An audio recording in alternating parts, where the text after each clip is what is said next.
Hi friends, ಇವತ್ತು ನಾವು oats dosa ಮತ್ತು ಆನಿಯನ್ ಗ್ರೇವಿ ಮಾಡೋದು ಹೇಗೆ ಅಂತ ನೋಡೋಣ ಬನ್ನಿ.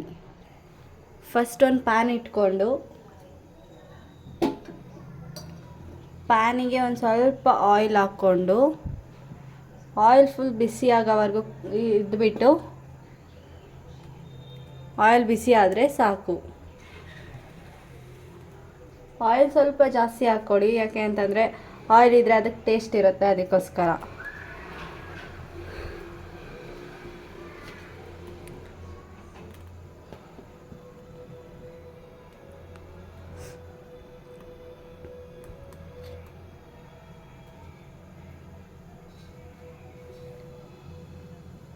ಈಗ ಆಯಿಲ್ ಬಿಸಿ ಆದಮೇಲೆ ಇದಕ್ಕೆ ಒಗ್ಗರಣೆಗೆ ಒಂದು ಎಲಾಚಿ ಮತ್ತು 2 ಪಲಾವ್ ಎಲೆ ಮತ್ತು ಒಂದು ಚಕ್ಕೆನ ಹಾಕಿ ಒಗ್ಗರಣೆಗೆ, ಆಗ ಟೇಸ್ಟ್ ಚೆನ್ನಾಗಿರುತ್ತೆ.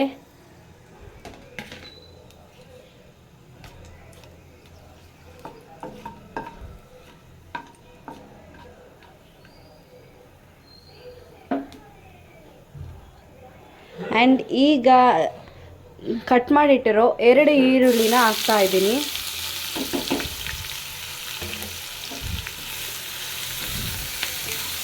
ಅದನ್ನು ಫುಲ್ ಇದು ಮಾಡಬೇಕು, ಫುಲ್ ಫ್ರೈ ಮಾಡಿದ್ರೆ ಚೆನ್ನಾಗಿರುತ್ತೆ.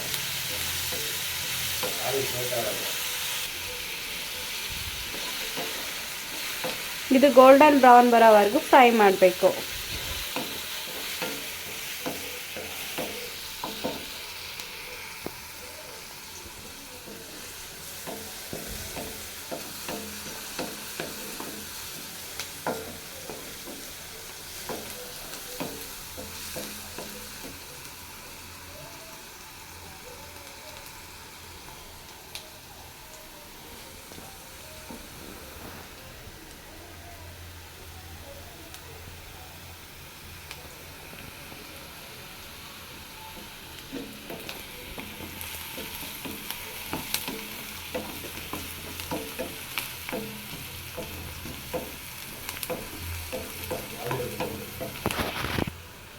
ಈಗ ಇದು ಫುಲ್ ಚೆನ್ನಾಗಿ ಫ್ರೈ ಆಗಿದೆ.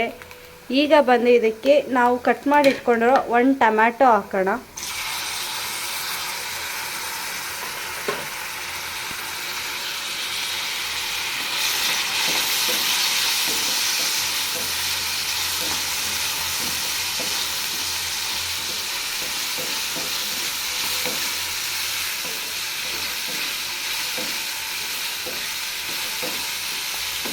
ಈ ಟೊಮ್ಯಾಟೊ ಬಂದು ಫುಲ್ ಸಾಫ್ಟ್ ಆಗೋವರೆಗೂ ಇದನ್ನು ಫ್ರೈ ಮಾಡ್ಕೋಬೇಕು. ಆಮೇಲೆ ಇದಕ್ಕೆ ಬೇರೆ ಇಂಗ್ರೀಡಿಯೆಂಟ್ಸ್ ಹಾಕಬೇಕು.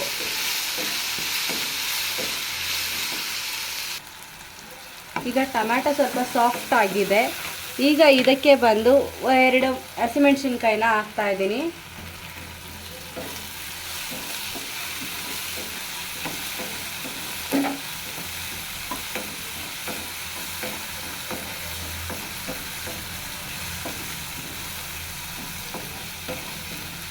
ಈಗ ಇದಕ್ಕೆ ಒಂದು ಮಸಾಲ ಹಾಕಬೇಕು. ಮಸಾಲ ಏನೇನು ಮಸಾಲ ಅಂದರೆ ಧನಿಯಾ ಪುಡಿ, ಚಿಕನ್ ಮಸಾಲ, ಖಾರದ ಪುಡಿ, ಅರಿಶಿನ, ಈ 4ನ್ನು ಸೇರಿಸಿ ಹಾಕಬೇಕು.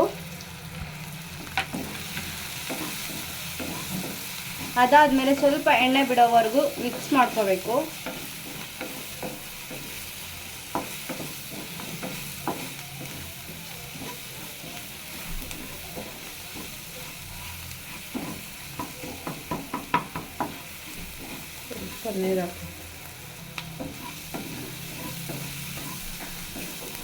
ಈಗ ಇದಕ್ಕೆ ಸ್ವಲ್ಪ ನೀರು ಹಾಕ್ಕೊಳ್ಳೋಣ. ನೀರು ಬಂದು ನಿಮಗೆ ಗ್ರೇವಿ ಎಷ್ಟು ಬೇಕೋ ಅಷ್ಟು ನೋಡ್ಕೊಂಡು ಹಾಕ್ಕೊಳ್ಳಿ.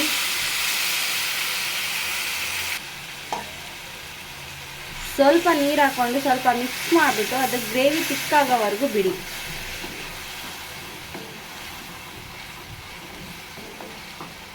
ಇದು ಬಂದು ಆನಿಯನ್ ಗ್ರೇವಿ ರೈಸ್ ಜೊತೆ ತಿನ್ಬೋದು, ಚಪಾತಿ ಜೊತೆ ತಿನ್ಬೋದು, ದೋಸೆ ಜೊತೆ ಎಲ್ಲ ಚೆನ್ನಾಗಿರುತ್ತೆ.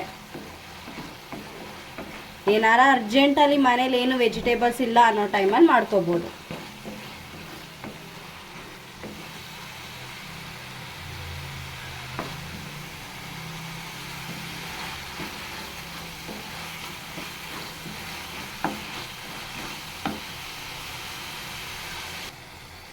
ಈಗ ಬಂದು ರುಚಿಗೆ ತಕ್ಕಷ್ಟು ಉಪ್ಪು ಹಾಕ್ಕೊಳ್ಳಿ. ಅದಕ್ಕೆ ಎಷ್ಟು ಬೇಕೋ ಉಪ್ಪು ಅಷ್ಟು ಹಾಕ್ಕೊಳ್ಳಿ.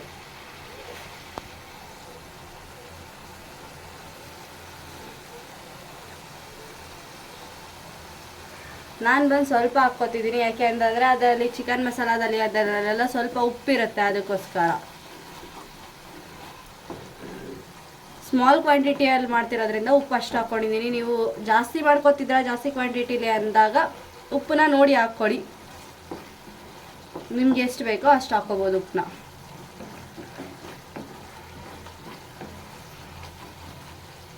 ಆ್ಯಂಡ್ ಇವಾಗ ಬಂದು ಸ್ವಲ್ಪ ಕೊತ್ತಂಬರಿ ಸೊಪ್ಪನ್ನ ಕಟ್ ಮಾಡಿ ಇಟ್ಕೊಂಡಿದ್ರಲ್ಲ, ಆ ಕೊತ್ತಂಬರಿ ಸೊಪ್ಪನ್ನ ಹಾಕ್ತಾ ಇದ್ದೀನಿ.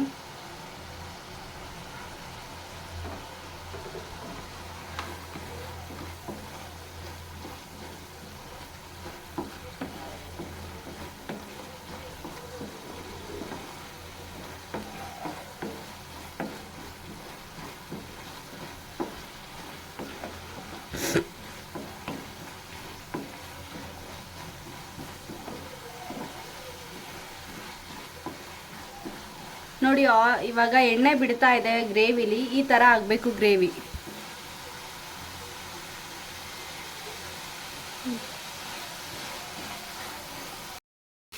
ಈಗ ಗ್ರೇವಿ ಆಲ್ಮೋಸ್ಟ್ ಫುಲ್ ಕ್ಲಿಯರ್ ಆಗಿದೆ. ಇದನ್ನು ಸೈಡ್ಗೆ ಇಟ್ಬಿಟ್ಟು ಇವಾಗ ಓಟ್ಸ್ ದೋಸೆ ಮಾಡೋಣ ಬನ್ನಿ. ಬಂದು ಓಟ್ಸ್ ಮತ್ತು ನವಧಾನ್ಯಗಳ ದೋಸೆ ಮಾಡೋಣ.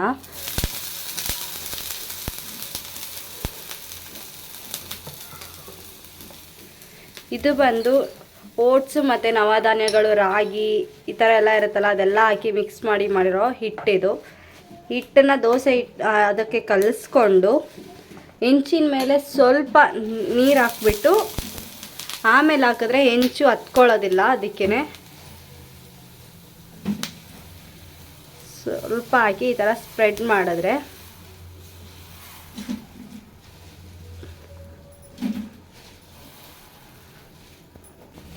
ಸ್ವಲ್ಪ ಅದ್ರ ಮೇಲೆ ಆಯಿಲ್ ಸ್ವಲ್ಪ ಹಾಕ್ಕೊಳ್ಳಿ, ಜಾಸ್ತಿ ಹಾಕ್ಕೊಳಕ್ಕೆ ಹೋಗ್ಬೇಡಿ, ಯಾಕೆಂದರೆ ಆಯಿಲ್ ತುಂಬ ತಿನ್ನೋರು ಇರೋದಿಲ್ಲ, ಅದಕ್ಕೋಸ್ಕರ. ಆ್ಯಂಡ್ ಆಮೇಲೆ ಅದ್ರ ಮೇಲೆ ಒಂದು ಪ್ಲೇಟ್ ಮುಚ್ಚಿಟ್ರೆ ಸ್ವಲ್ಪ ಒಳಗಡೆ ಎಲ್ಲ ಬೇಯುತ್ತೆ. ಈಗ ಬೆಂದಿರುತ್ತೆ, ಸ್ವಲ್ಪ ಓಪನ್ ಮಾಡಿಬಿಟ್ಟು ಇದನ್ನು ಉಲ್ಟಾ ಮಾಡ್ಕೊಳ್ಳೋಣ.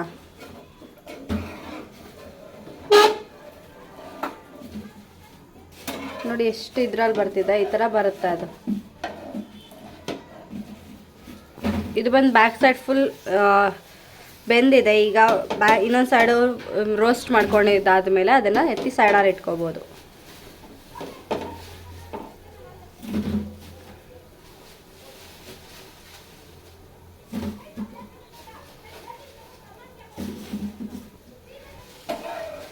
ಈಗ ಇದು ಎರಡು ಸೈಡು ಚೆನ್ನಾಗಿ ಇದಾಗಿದೆ. ಇವಾಗ ಇದನ್ನು ಫೋಲ್ಡ್ ಮಾಡಿ ಎತ್ಕೊಂಬಿಡೋಣ. ಉಳಿದಿರೋ ಇನ್ನೊಂದು ದೋಸೆನೂ ಸಹ ಇನ್ನೊಂದು ಮಾಡ್ಕೊಬಿಡೋಣ, ಇನ್ನೊಂದು ಉಳಿದಿರೋ ಹಿಟ್ಟಲ್ಲಿ. ಇದು ಬಂದು ಓಟ್ಸ್ ಮತ್ತು ನವಧಾನ್ಯಗಳ ದೋಸೆ ಮತ್ತು ಆನಿಯನ್ ಗ್ರೇವಿ. ಇದು ಬಂದು ತುಂಬ ಒಳ್ಳೆಯದು ಹೆಲ್ತ್ಗೂ ಕೂಡ, ಆ್ಯಂಡ್ ಡಯಾಬಿಟೀಸ್ ಅವರಿಗೆ ತುಂಬ ಅಂದರೆ ತುಂಬ ಒಳ್ಳೆಯದು ಈ ದೋಸೆಯಿಂದ. ಆ್ಯಂಡ್ ಗ್ರೇವಿ ಅಂತೂ ಚೆನ್ನಾಗಿರುತ್ತೆ, ರೈಸ್ಗೆ, ಚಪಾತಿಗೆ, ದೋಸೆಗೆ, ಪೂರಿಗೆ ಎಲ್ಲ ತಿನ್ಬೋದು. Thank you for watching. Subscribe.